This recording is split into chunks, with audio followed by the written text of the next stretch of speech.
The Dressmaker by Rosalie Ham. Narrated by Jessica Stanley. Chapter 1. Sergeant Farrett patted his policeman's cap, picked a thread from his lapel and saluted his neat reflection. He strode to his shiny police car to begin his evening drive around, knowing all was well. The locals were subdued and the men asleep, for there was a chance of victory the next day on the football field.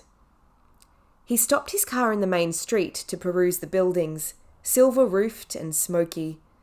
Fog tiptoed around them, gathering around gateposts and walls, standing like gossamer marquees between trees. Muffled conversation wandered from the station hotel. He studied the vehicles nosing the pub. The usual Morris Minors and Austins, a utility, Councillor Pettyman's Wolseley, and the Beaumont's imposing but tired Triumph Gloria. A greyhound bus rumbled and hissed to a standstill outside the post office, its headlights illuminating Sergeant Farrett's pale face. "A passenger?" he wondered aloud. The door of the bus swung open and the glow from the interior beam struggled out. A slim young woman stepped lightly into the fog. Her hair was lush about her shoulders, and she wore a beret and an unusually cut overcoat. "Very smart," thought the sergeant. The driver pulled a suitcase from the luggage boot and carried it to the post office porch, leaving it in the dark corner. He went back for another, then another, and then he pulled something else out. Something with a domed cover with Singer printed in gold letters across its side. The passenger stood holding it, looking over to the creek, then up and down the street. "Oh, my pretty hat," said Sergeant Farrett, and shot from his car. The Enchanted Wood by Enid Blyton.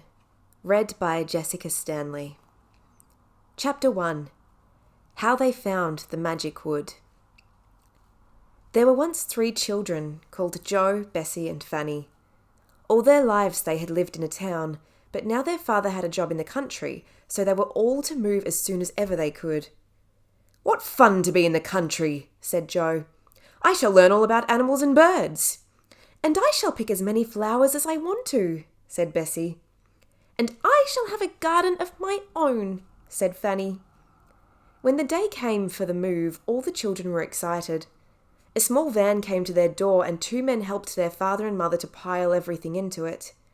When it was full, the van drove away, and the children put on their coats and hats to go with their father and mother to catch a train at the station. "Now we're off," cried Jo. "The country, the country," sang Bessie. "We might see fairies there," said Fanny. The train whistled and chuffed out of the station. The children pressed their noses to the window and watched the dirty houses and the tall chimneys race by. How they hated the town! How lovely it would be to be in the clean country, with flowers growing everywhere and birds singing in the hedges. "We might have adventures in the country," said Jo. "There will be streams and hillsides, big fields and dark woods. Oh, it will be lovely." "You won't have any more adventures in the country than you will have in the town," said their father. "I dare say you will find it all very dull."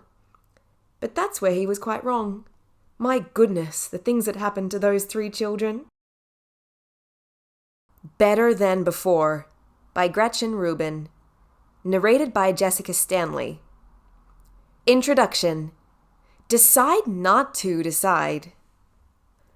For as long as I can remember, one of my favorite features in any book, magazine, play, or TV show has been the before and after. Whenever I read those words, I'm hooked. The thought of a transformation, any kind of transformation, thrills me. Whether the change is as important as quitting smoking or as trivial as reorganizing a desk, I love to read about how and why someone made that change. Before and after caught my imagination, and it also provoked my curiosity. Sometimes people can make dramatic changes, but more often they can't. Why or why not?